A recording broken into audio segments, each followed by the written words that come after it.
안녕하세요. 닥쳐라 정치입니다.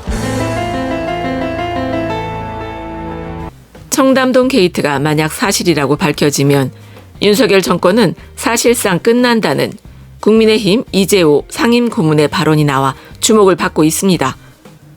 참고로 이재호 상임고문은 오늘 SBS 주영진의 뉴스 브리핑에 나와 뭐라고 얘기했냐면, 사실이면 윤석열 정권이 만약 사실이라면 생각해 보세요. 이 경제 어렵고 안보 어려운데 대통령이 법무장관 데리고 로펌 변호사 30명이나 데리고 밤새벽까지 술 먹고 노래했다고 그러면 그 정권 유지되겠어요? 사실이면 정권 무너지는 거죠. 그런 정권을 어떤 국민이 지지하겠어요? 이 어려운 판에 대통령이 저렇게 술 먹고 노래하고 밤새도록, 그날 로펌 변호사들 30명이나 데리고 그렇잖아요. 그러니까 사실이 아닌데 이런 엄청난 이야기를 정치 투쟁거리로 냈다면, 사실이 아니면 민주당 해산해야죠. 간단하거든. 긴 말 필요 없다. 앞장서라. 어느 집이냐. 그 집에 가서 자기가 말한 대로 구조 훑어보고 그 집 주인, 식당 주인 불러다 왔느냐 안 왔느냐, 그리고 제보자 불러다가 여기서 봤느냐 안 봤느냐. 간단하잖아요. 그래서 만약에 사실이면 그거는 윤석열 정권이 책임을 져야 됩니다. 사실이면 라면서 이재호 국민의힘 상임고문은 만약 청담동 술자리 의혹이 사실이라면 윤석열 정권은 책임을 져야 하고, 만약에 제보가 사실이 아니라면 민주당은 해산해야 한다면서 헛소리를 떠들었습니다. 하지만 당연히 국회의원이 어떤 제보를 받았다면 국정감사에서 정당하게 질문하고 따질 수도 있는 일 아닙니까? 고작 질문을 했다고 해서 정당을 해산시켜야 한다면 그럼 국정조사는 왜 하냐는 거죠. 한편 여론조사 전문가나 정치 컨설턴트들은 윤석열 정부의 미래를 어떻게 볼까? 그러니까 단 취임 6개월 만에 국정 운영 지지도가 30% 아래로 떨어지거나 고착되어가는 모양새를 두고 용산과 여권에서는 집토끼를 결집하는 전략을 쓰고 있다는 것이 여론조사 전문가들과 정치 컨설턴트들의 분석이라는 소식입니다. 참고로 안일원 리서치뷰 대표는 뭐라고 분석하고 있느냐면, 며칠 전 주사파 발언도 그렇고 문재인 정부의 공세적으로 전방위 수사를 확대하는 집토끼들을 결집시키는 전략으로 지지율을 30%대 초중반에 굳혀놓고 문재인, 이재명을 타격하면 중도층을 포섭하는 외연 확장이 가능하다고 판단한 것 같다라면서, 마침 북한의 도발이라는 안보 이슈가 보수층과 중간층에 영향을 주니 대북안보 이슈로 집토끼를 집결하고 야권에 대해 공세적인 태도로 중도층을 포섭하는 것으로 국정 기조를 설정한 것 아닐까? 하지만 국정 운영은 보통 외치와 내치로 나뉘는데, 지금 국면에서 제일 중요한 건 글로벌 경제 위기에 고금리와 자금 경색의 문제다. 여기에 한물간 색깔론과 전 정권을 타격하는 것으로 드라이브를 걸고 있는 양상이라 이게 얼마나 효과 있을지는 지켜봐야 한다. 현재까지는 큰 효과를 거두고 있는 것 같진 않다. 지난 대선과 이후의 지지율 변동을 보면 2030 남성그룹의 이탈률이 두드러진다. 2030 남성그룹은 문재인 정부나 민주당의 내로남불, 촛불정신 훼손에 대한 배신감 때문에 대선이나 지방선거에서 국민의힘 손을 들어줬다. 그 2030 청년 세대가 대선의 운명을 갈랐는데 그게 가장 심각하게 이탈했다. 그 계층이 주요하게 보는 것이 공정이다. 윤석열 정부의 제1 국정 목표가 공정과 상식인데 그게 가장 심각하게 위협을 받고 의구심을 자아내고 있다. 대선 당시 출구조사를 보면 윤석열 지지가 20대 남성에서 50%대 후반이었고 30대 남성에서 50%대 초반이었는데 그게 3분의 1 토막이 났다. 일부는 대북 이슈의 영향을 받아 회복될 수 있지만 공정과 상식을 기대했던 청년 세대가 과연 돌아올까? 라면서 안일원 리서치뷰 대표는 윤석열 정부의 현 상황에 대해 지적했습니다.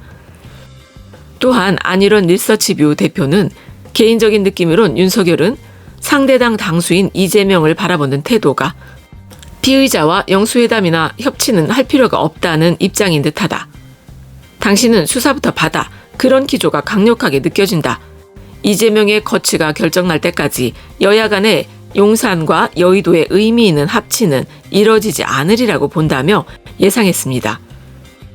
또한 김능구 폴리뉴스 대표는 지지층 결집을 위해 국정을 이렇게 끌고 간다고 말하기 전에 윤석열 정부 위기의 원인을 먼저 짚어야 정확한 해법이 나온다고 주장했는데, 무엇보다 결정적인 문제는 윤석열 대통령 본인이 준비되지 않은 대통령이라는 점이다.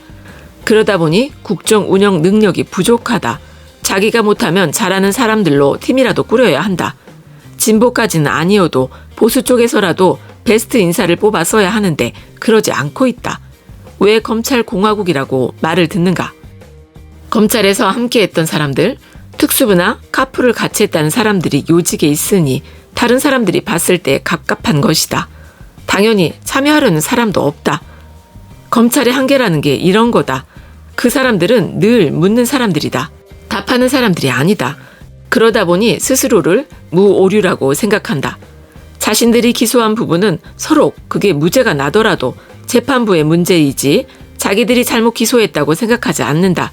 역시 검찰 출신인 홍준표 지사도 지난 대선 경선 후 4개 자기가 가지고 있던 곤조가 3선하고 난 다음에야 빠졌다고 말했는데 윤석열도 마찬가지다. 균형을 잡으려면 비검찰이 윤석열 정부의 핵심 축으로 있어줘야 한다.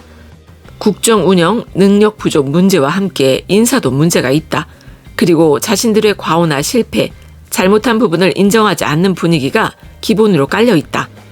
쓴소리하는 사람이 없지는 않았을 텐데 쓴소리를 하는 순간 배제돼 버린다. 결국 모두 입을 다물면서 총체적 난국이 확산하는 형국이다.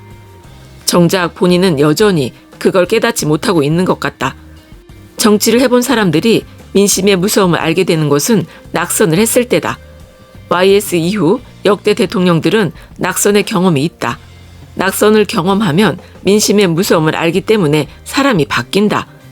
국민의힘 국회의원들은 민심의 무서움을 안다.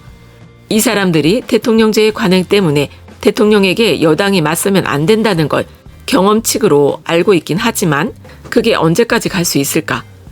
당장 국회 부의장 선거에서 친윤이 정우택이 2표 차로 간신히 당선됐다. 친윤만으로 내후년 총선 승리를 장담 못한다는 당내 위기의식 비율이 그만큼 올라갔다는 방증이다. 어느 순간 젖혀질 수 있다. 그렇게 되면 돌이킬 수 없다. 국민의힘 정치인들이 오히려 선을 확 그을 수도 있다. 그게 정치다. 그런 민심의 무서움을 모르고 국회 정치의 무서움도 모른다면 결과는 뻔하다. 대통령은 그냥 지금처럼 주변이 다 엎드려 있을 줄로만 믿고 있다. 2년 후 총선 때까지 한동훈을 앞세워 통치가 통할까? 절대 안 통한다 라면서 김능구 폴리뉴스 대표는 검찰 출신인 윤석열 대통령과 그의 검찰 출신 측근들이 자신의 한계를 인식하고 민심의 두려움을 모른다는 점도 심각한 결격 사유라고 덧붙여 설명했습니다.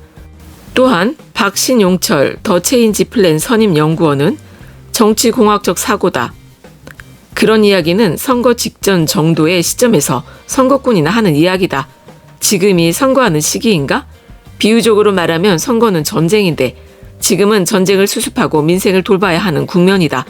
오히려 사고방식이나 프레임을 전쟁 상태로 유지하겠다거나 앞으로도 전쟁을 계속 일으키겠다는 뜻이다.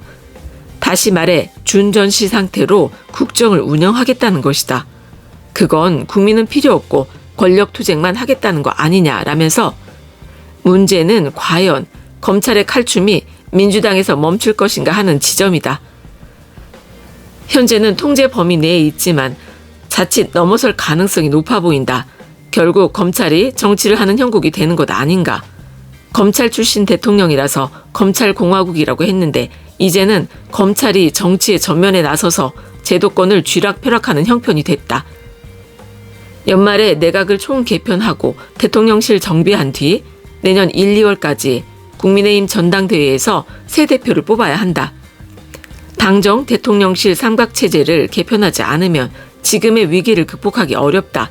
이렇게 박신용철 더 체인지 플랜 선임연구원은 앞으로 벌어질 정치 현황에 대해 예상하며 윤석열 정부로서는 올해 연말이 전면적으로 쇄신할 수 있는 마지막 기회라고 지적했습니다. 하지만 중요한 문제는 윤석열 대통령 주변에는 제대로 된 조언을 해줄 사람들이 남아있지 않다는 점이라면서 덧붙여 콕 집어 지적했습니다.